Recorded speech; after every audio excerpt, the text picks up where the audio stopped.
Não é raro a gente se deparar com profissionais de TI tendo a ideia de usar câmeras Wi-Fi para fazer o projeto de CFTV. Afinal, o conceito é muito simples. Eu já tenho ali o meu roteador Wi-Fi, coloco as câmeras e pronto, não preciso me preocupar com o cabeamento. A única coisa que eu preciso me preocupar é com a tomada dessas câmeras aqui. Isso aqui funciona? Mais ou menos. Vamos ver então, de maneira bastante simples, como é que as câmeras Wi-Fi funcionam e quando elas não funcionam. A promessa das câmeras Wi-Fi é realmente muito boa. Elas são fáceis de instalar, só preciso ter uma tomada elétrica ali por perto, utiliza o Wi-Fi, que é um tipo de rede que normalmente já existe nas empresas, nas residências, e hoje em dia são câmeras que têm um custo relativamente acessível. Então, por que não usar? É só a gente colocar, tem ali o nosso roteador, que normalmente já tem Wi-Fi. Hoje em dia o Wi-Fi é uma coisa presente em praticamente qualquer rede. Eu instalo as minhas câmeras e eu coloco um servidor ali para gravar as imagens, ou, como é algo muito comum hoje em dia, as empresas que vendem as câmeras Wi-Fi já tem algum tipo de servidor na nuvem, mas não deixa de ser um servidor. É ainda uma máquina, é um servidor apenas que ele não está localmente. Aí não muda aonde o servidor está fisicamente. Quais que são os problemas?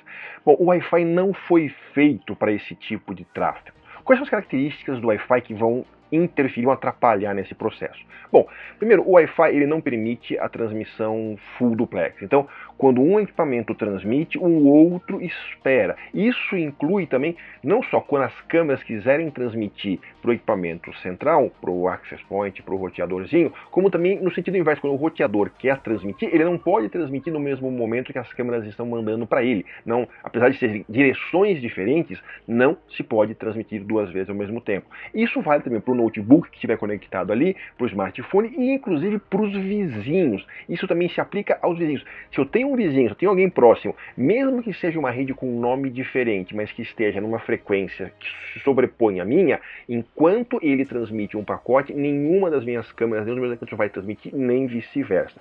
E, além do mais, apesar de você ter ali na configuração do seu Wi-Fi 11 canais, alguns roteadores têm 13, mas no Brasil o que se permite realmente são 11, você na verdade só tem 3 canais livres. 3 canais que realmente não se sobrepõem. Por exemplo, o canal 1, 2, 3, 4, 5, todos eles têm uma perna em cima do outro. Então, se eu estou transmitindo no canal 1 e tenho meu vizinho no canal 2, no canal 3, no canal 4, esses vizinhos, quando eles estiverem transmitindo, eu não vou poder transmitir, nenhuma das minhas máquinas, nenhum dos meus equipamentos vai poder transmitir e vice-versa. Então a gente tem até um vídeo sobre isso aqui que eu vou deixar nas observações para quem quiser mais informação. Mas eu não tenho muitos canais em 2.4 GHz. A outra ideia é você usar os 5 GHz, que tem muito mais canais, mas o alcance é muito pequeno. Isso é uma característica das transmissões, quanto maior a frequência, menor o alcance, e em 5 GHz eu tenho realmente um alcance muito, muito pequeno, e é por isso que você raramente vai encontrar alguma câmera em 5 GHz. A grande maioria das câmeras, se não todas, são em 2.4, exatamente porque o alcance ficaria muito pequeno. E um outro problema é que a compressão de vídeo ela não funciona bem com perda de pacotes.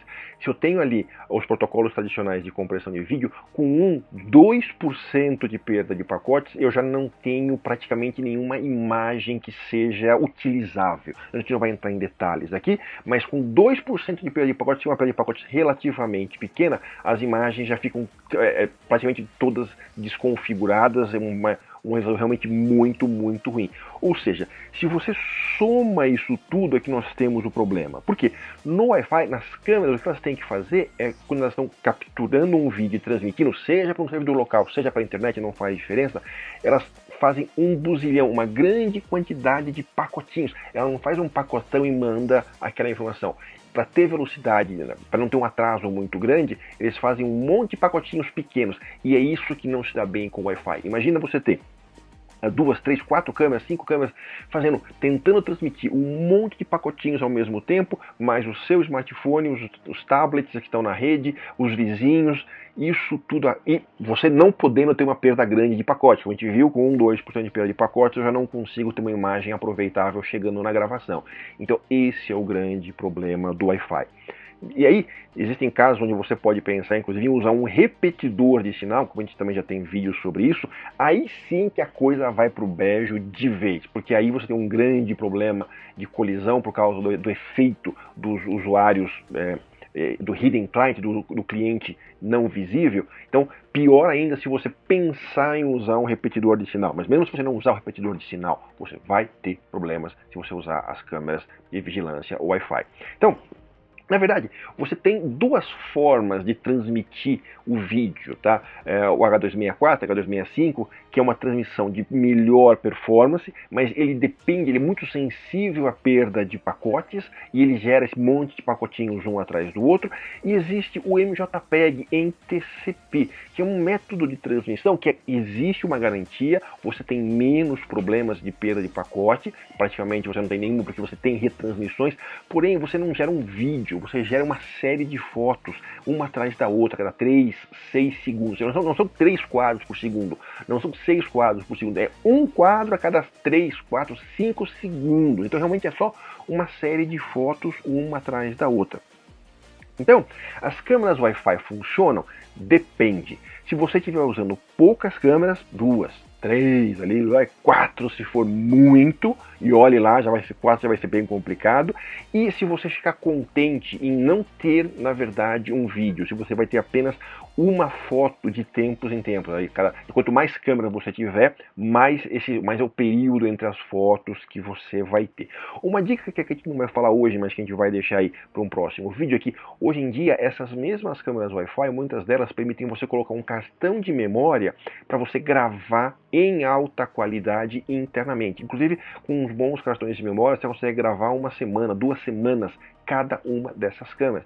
Então, uma ideia é você colocar as câmeras Wi-Fi, configurar elas para gravar nos cartões de memória, mas você usa para visualizar apenas fotos por cada 4, 5 segundos. Então, você vê o ambiente, você consegue ver em tempo real fotos de tempos em tempos, mas se acontecer algo grave, se tiver algum incidente, você consegue via Wi-Fi entrar na câmera e baixar essa imagem em alta qualidade.